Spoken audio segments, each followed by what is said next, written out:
തൊട്ടതെല്ലാം പൊന്നാക്കുന്ന മലയാള സിനിമയിലെ സംവിധായകരിൽ ഒരാളാണ് ജീത്തു ജോസഫ്. അദ്ദേഹം 2007 മുതൽ ഇതുവരെയുമായി 17ഓളം സിനിമകൾ സംവിധാനം ചെയ്തിട്ടുണ്ട്. അതിൽ വലിയ വിജയം നേടാതെ പോയ സിനിമകൾ വളരെ കുറവാണ്. അത്തരത്തിൽ ഒന്നാണ് 2015 പുറത്തിറങ്ങിയ ദിലീപ് സിനിമയായ ലൈഫ് ഓഫ് ജോസൂട്ടി. ചിത്രത്തിലെ നായികമാരിൽ ഒരാൾ നടി ജ്യോതികൃഷ്ണയായിരുന്നു. ലൈഫ് ഓഫ് ജോസൂട്ടിക്ക് മുൻപും പിൻപും നിരവധി ചിത്രങ്ങളിൽ ജ്യോതികൃഷ്ണ അഭിനയിച്ചിട്ടുണ്ടെങ്കിലും ലൈഫ് ഓഫ് ജോസൂട്ടിയിലെ റോസായിട്ടാണ് മലയാളികൾ ഇന്നും ജ്യോതികൃഷ്ണയെ ഇഷ്ടപ്പെടുന്നത്. ആമി എന്ന സിനിമയ്ക്ക് ശേഷം ജ്യോതി സിനിമകളിൽ അഭിനയിച്ചിട്ടില്ല. വിവാഹിതയായതോടെ അഭിനയം ഉപേക്ഷിച്ചതാണെന്നായിരുന്നു റിപ്പോർട്ടുകൾ. എന്നാൽ സത്യം അതല്ലെന്ന് പറയുകയാണ് ജ്യോതികൃഷ്ണ സൈന സൗത്ത് പ്ലസിന് നൽകിയ ഏറ്റവും പുതിയ അഭിമുഖത്തിൽ. ലൈഫ് ഓഫ് ജോസൂട്ടി സിനിമയെക്കുറിച്ചും ജ്യോതികൃഷ്ണ മനസ്സ് തുറന്നു. ദിലീപേട്ടൻ ഇപ്പോൾ 2 കാലഘട്ടമുണ്ട്. അന്നത്തെ കാലഘട്ടത്തിൽ ദിലീപേട്ടൻ ജനപ്രിയ നായകനാണ്, ആളുകൾക്ക് അത്രയും ഇഷ്ടമാണ്. അതുകൊണ്ട് തന്നെ സിനിമയിൽ ദിലീപേട്ടനെ ചതിക്കുക എന്നത് ആളുകൾക്ക് അംഗീകരിക്കാൻ പറ്റാത്ത കാര്യമായിരുന്നു. ഇപ്പോൾ അങ്ങനെയല്ല എന്നല്ല ഞാൻ പറയുന്നത്. പക്ഷേ ഇപ്പോൾ ക്രൗഡ് മാറി, പ്രേക്ഷകർ മാറി, അവരുടെ ചിന്താഗതികൾ മാറി. അന്ന് അങ്ങനെ ആയിരുന്നില്ല. ആ സിനിമയിൽ തിയേറ്ററിൽ കയ്യടി വന്നൊരു സീനുണ്ടായിരുന്നു.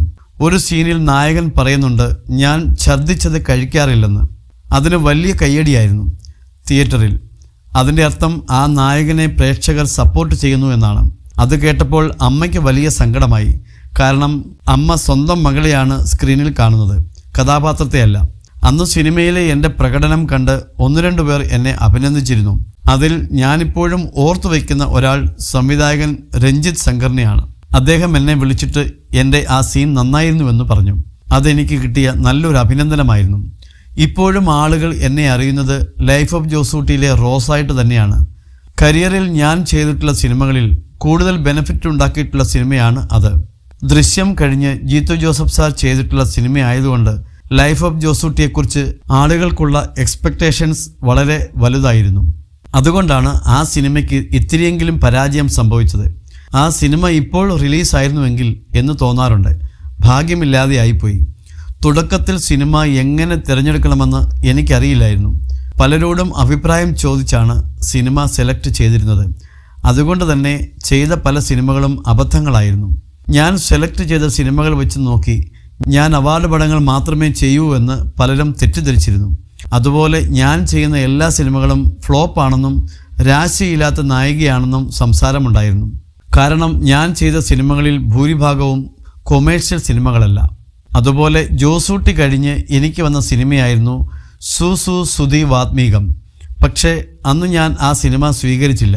അതിൽ ഞാൻ എപ്പോഴും റിഗ്രറ്റ് ചെയ്യാറുണ്ട്. ശിവതയുടെ റോൾ ആയിരുന്നില്ല. ജയസൂര്യയെ തേച്ചിട്ട് പോകുന്ന കഥാപാത്രത്തിലേക്കാണ് ക്ഷണം വന്നത്. വീണ്ടും നെഗറ്റീവ് ഷെയ്ഡ് ചെയ്യേണ്ടെന്ന് കരുതിയാണ് അന്ന് സുധി വാത്മീകം വേണ്ടെന്ന് വെച്ചത്. പിന്നെ സോൾട്ട് മാംഗോ ട്രീ എന്ന സിനിമയിലേക്കും ക്ഷണം വന്നിരുന്നു. പക്ഷേ ആ സമയത്ത് ദുബായിൽ ജോലി തിരക്കായതിനാൽ വരാൻ സാധിച്ചില്ല. അതോടെ സിനിമയിലേക്ക് ക്ഷണിച്ചിട്ടുള്ള കോളുകൾ വരാതെയായി. ഞാനായിട്ട് സിനിമയിൽ നിന്ന് ബ്രേക്ക് എടുത്തില്ല. പിന്നെ കല്യാണ ആലോചന വന്നു, വിവാഹം കഴിഞ്ഞു. ഇത്രയും ബുദ്ധിമുട്ടുണ്ടാകും വിവാഹ ജീവിതത്തിലെന്ന് ഓർത്തില്ല.